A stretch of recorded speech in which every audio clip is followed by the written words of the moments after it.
प्यारे बच्चों, आपका दिन मंगलमय हो। अगर आप नए हैं तो चैनल को सब्सक्राइब कर लें। आज हम शुरू करेंगे पाठ नंबर 2 का अगला पार्ट, जिसमें संपादन के सिद्धांतों के बारे में बताया हुआ है। संपादन होता क्या है, उसके सिद्धांत क्या है। पिछले में हमने पढ़ा था कि संपादन के कौन कौन से सिद्धांत हैं।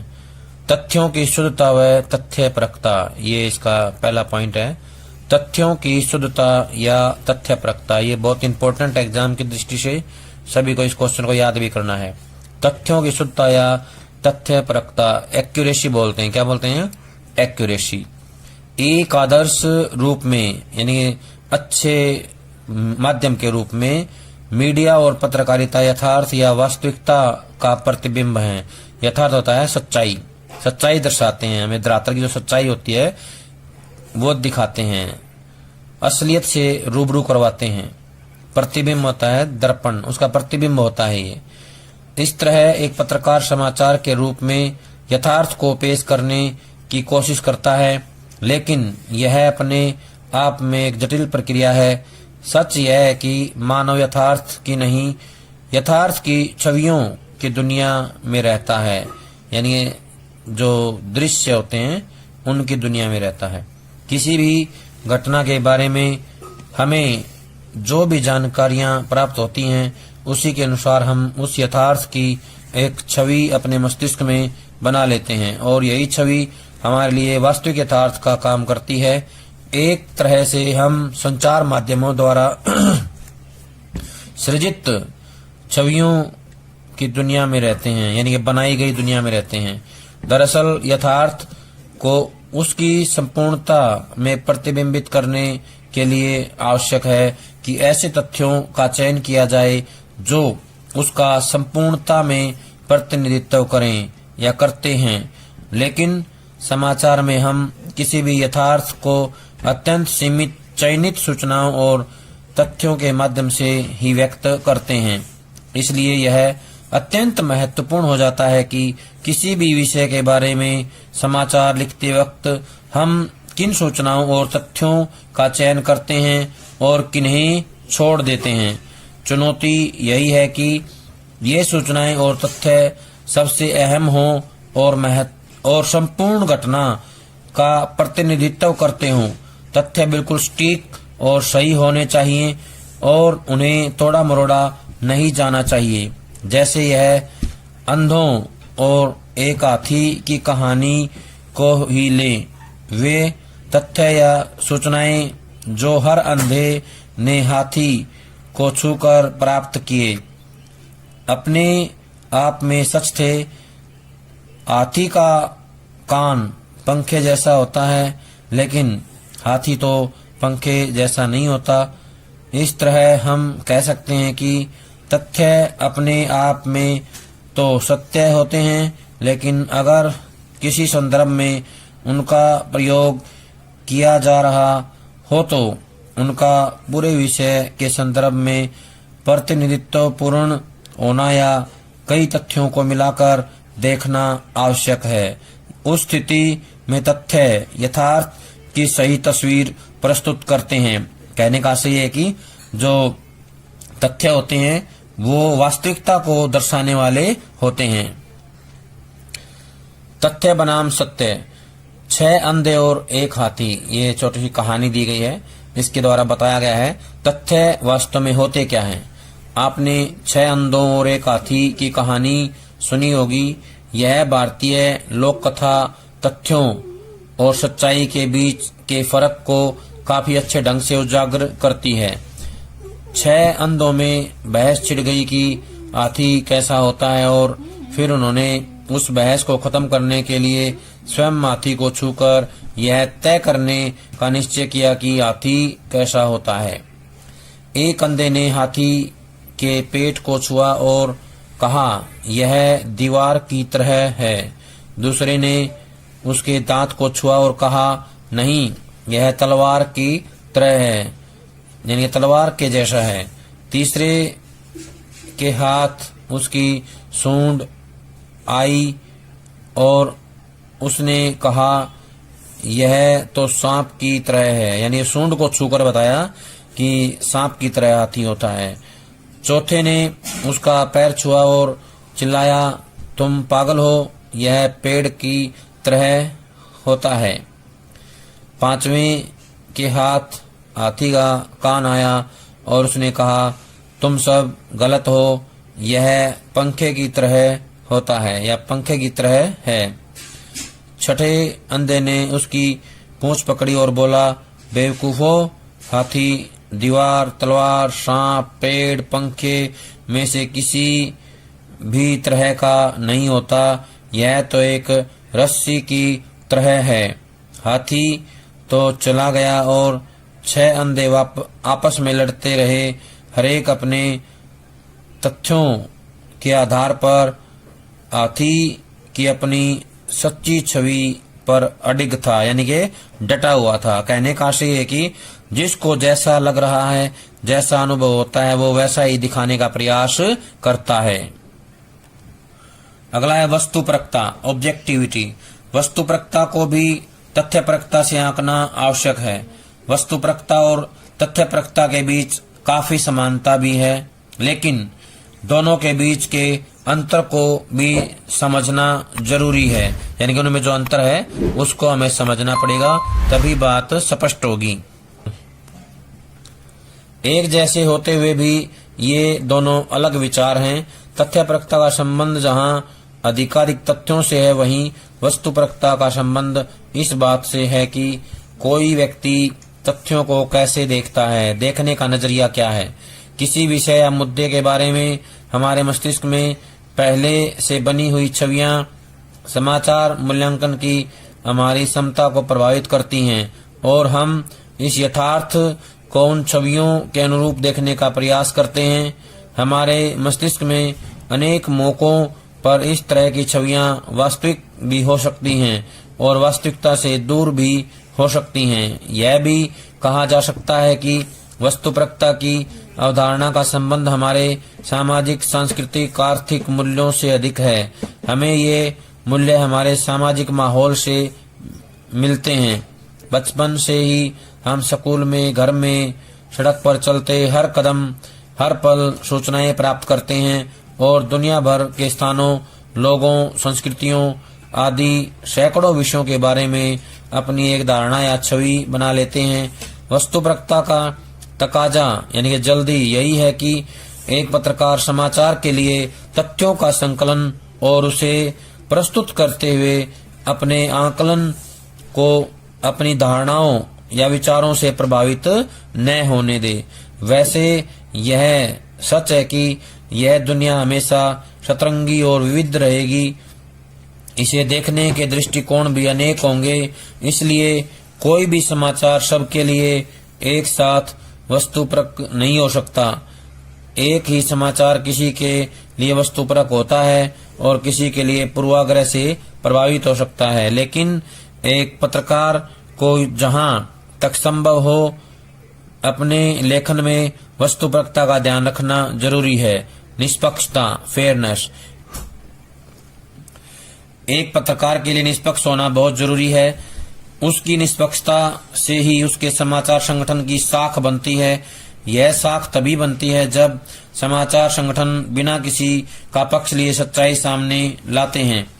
पत्रकारिता लोकतंत्र का चौथा स्तंभ है।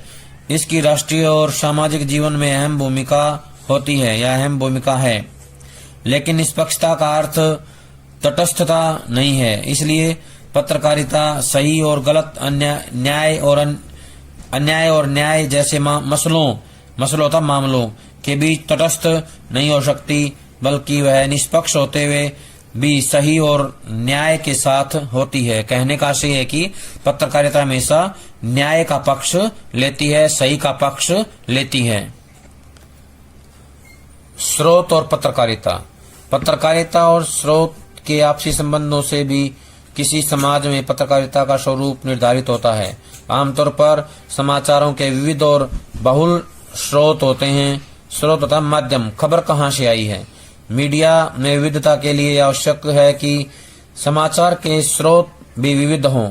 हालांकि हाल के वर्षों में मीडिया में विविधता को लेकर अनेक सवाल उठाए गए हैं और कुछ अनुसंधान इस ओर इशारा कर रहे हैं कि मीडिया में विविधता की कमी आ रही है और इसका मुख्य कारण इसकी बने बनाए स्रोतों और पक्की पकाई सूचनाओं पर बढ़ती निर्भरता है। दूसरे खाड़ी युद्ध के दौरान जड़ित पत्रकारिता यानी कि एम्बेडेड पत्रकारिता यानी कि जड़ित पत्रकारिता पर काफी चर्चा हुई और इस संदर्भ में पत्रकारिता के आदर्शों और मानदंडों को लेकर सवाल उठाए गए।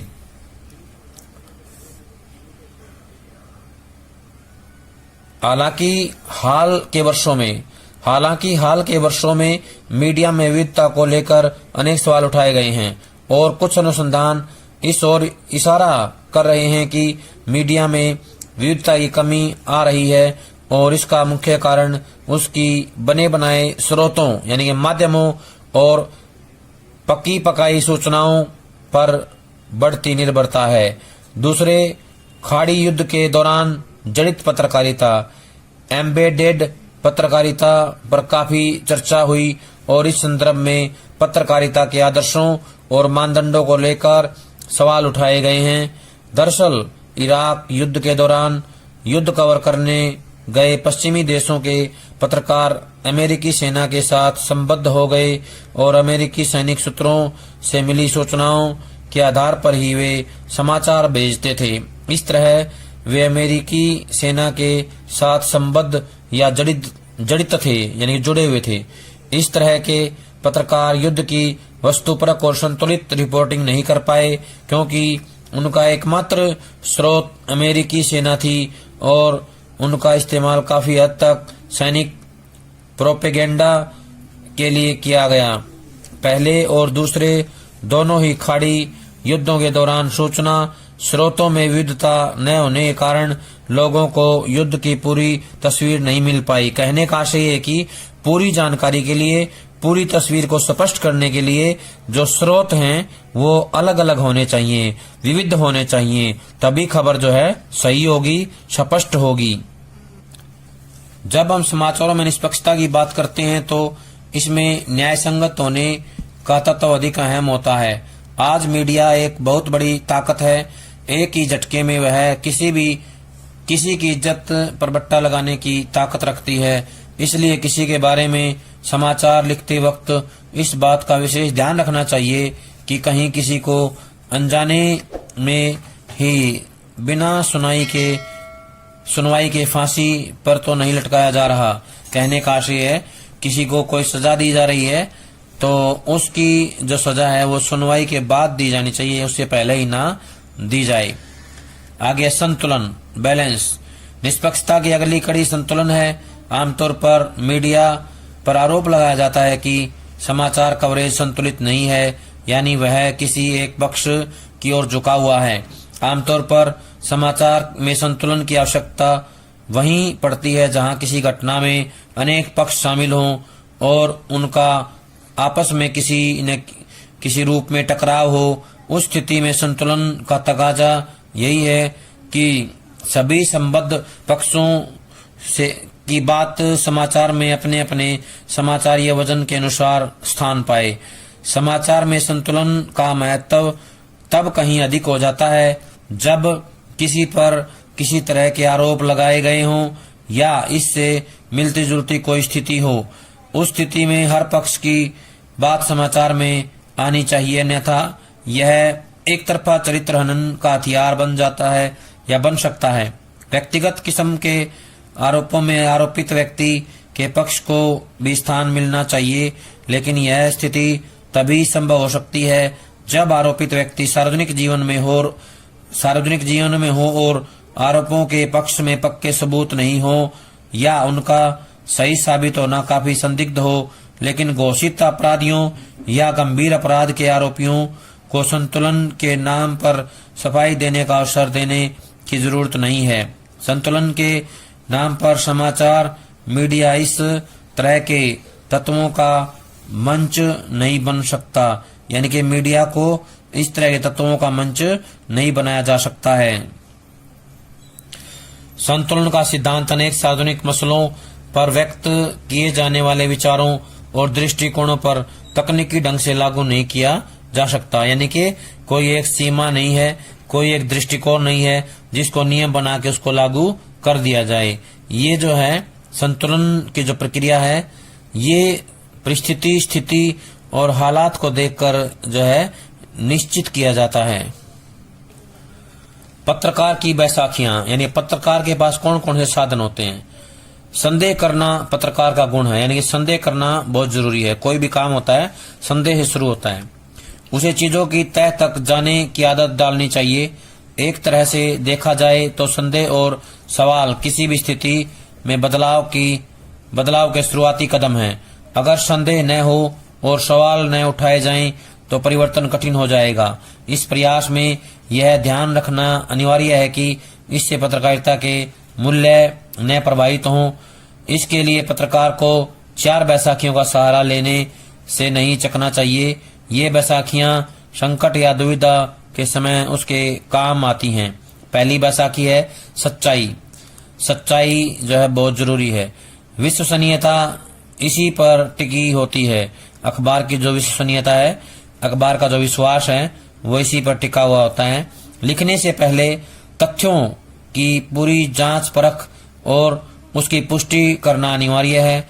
उसे बयानों को तोड़ना मरोड़ना नहीं चाहिए। यह सुनिश्चित करना चाहिए कि समाचार में अफवाहों को जगह न मिले। दूसरी बैसाखी है संतुलन। सच्चाई की कसौटी पर कसे जाने के बावजूद यह अनिवार्य है कि तथ्यों, बयानों और आंकड़ों के इस्तेमाल में संतुलन रखा जाए, यानी संतुलित होने चाहिए। विवादास्पद मुद्दों में दोनों पक्षों की बात सामने रखना जरूरी है। एक पक्षीय समाचार असंतुलित होगा। तीसरी बैसाखी है निष्पक्षता, यानी कि बिना पक्षपात के काम करना। किसी पत्रकार के लिए पक्षपात अपशब्द की तरह है। जो पत्रकार अपने समाचारों में निष्पक्ष नहीं हो सकता वह पत्रकार नहीं हो सकता, यानी कि पत्रकार बनने के लिए निष्पक्ष होना बहुत जरूरी है।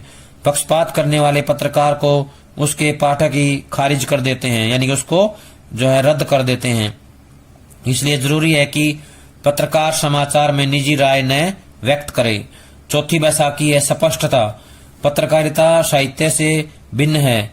हो सकता है कि कोई समाचार लालित्यपूर्ण ढंग से लिखा गया हो, उसमें शब्दों की जादूगरी हो, लेकिन इसके कारण समाचार में अस्पष्टता का दोष नहीं आना चाहिए।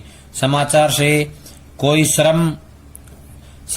कोई भ्रम नहीं पैदा होना चाहिए। किस प्रकार की जो है भ्रम की स्थिति ना पैदा हो जाए। उसे शीशे की तरह साफ होना चाहिए। इसके लिए अनिवार्य है कि समाचार में वाक्य छोटे और सीधे रहें तथा उनमें कोई उलझाव ना हो। किसी प्रकार की उलझन जो है नहीं होनी चाहिए। तो हमें याद रखना है कि पत्रकार की जो है 4 बैसाखियां होती हैं। पहली सच्चाई है, और दूसरी संतुलन है, तीसरी निष्पक्षता है, और चौथी है स्पष्टता। इनके आधार पे पत्रकार अपनी खबरों को तैयार करता है और पाठकों, अपने दर्शकों और श्रोताओं के पास पहुंचाता है। अगला पॉइंट है स्रोत, माध्यम। हर समाचार में शामिल की गई सूचना और जानकारी का कोई स्रोत होना आवश्यक है। यहाँ स्रोत के संदर्भ में सबसे पहले यह स्पष्ट कर देना आवश्यक है कि किसी भी समाचार संगठन के स्रोत होते हैं और फिर उस समाचार संगठन का पत्रकार जब सूचनाएं एकत्रित करता है तो उसके अपने भी स्रोत होते हैं। यानी कि समाचार संगठन के भी स्रोत होते हैं और पत्रकार के भी अपने स्रोत होते हैं, माध्यम होते हैं। इस तरह किसी भी दैनिक समाचार पत्र के लिए PTI यानी कि भाषा, UNI यूनिवार्ता जैसी समाचार एजेंसियां और स्वयं अपने ही संवाददाताओं और रिपोर्टरों का तंत्र समाचारों का स्रोत होता है। लेकिन चाहे समाचार एजेंसी हो या समाचार पत्र, इनमें काम करने वाले पत्रकारों के भी अपने समाचार स्रोत होते हैं। यहाँ हम एक पत्रकार के समाचार के स्रोतों की चर्चा करेंगे। समाचार की साख को बनाए रखने के लिए आवश्यक है कि इसमें शामिल की गई सूचना या जानकारी का कोई स्रोत हो और वह स्रोत इस तरह की सूचना या जानकारी देने का अधिकार रखता हो और समर्थ हो। कुछ जानकारियां बहुत सामान्य होती हैं जिनके स्रोतों का उल्लेख करना आवश्यक नहीं है, लेकिन जैसे ही कोई सूचना सामान्य होने के दायरे से बाहर निकलकर विशिष्ट होती है, उसके स्रोत का उल्लेख आवश्यक हो जाता है। स्रोत के बिना उसकी साख नहीं होगी। एक समाचार में समाहित सूचनाओं का स्रोत होना आवश्यक है और जिस सूचना का कोई स्रोत नहीं है उसका स्रोत या तो पत्रकार स्वयं है या फिर यह एक सामान्य जानकारी है जिसका स्रोत देने की आवश्यकता नहीं है। आमतौर पर पत्रकार स्वयं किसी सूचना का प्रारंभिक स्रोत नहीं होता, यानी पहला माध्यम नहीं होता है। वह किसी घटना के समय घटनास्थल पर उपस्थित नहीं होता, वह घटना के बाद घटनास्थल पर पहुंचता है। इसलिए यह सब कैसे हुआ यह जानने के लिए उसे दूसरे स्रोतों पर निर्भर रहना पड़ता है। अगर एक पत्रकार स्वयं अपनी आंखों से पुलिस फायरिंग में या अन्य किसी भी तरह की हिंसा में मरने वाले 10 लोगों के शव देखता है तो निश्चय ही वह खुद 10 लोगों के मरने के समाचार का स्रोत हो सकता है, लेकिन उसे उसकी पुष्टि करने की कोशिश करनी चाहिए, यानी कि उसको जो है उसके बारे में और जानकारी इकट्ठी करने का प्रयास करना चाहिए। प्यारे बच्चों, आज जो काम करवाया गया है सभी इसको अच्छे समझ करके कॉपी में लिख कर याद करें। सभी का बहुत बहुत धन्यवाद।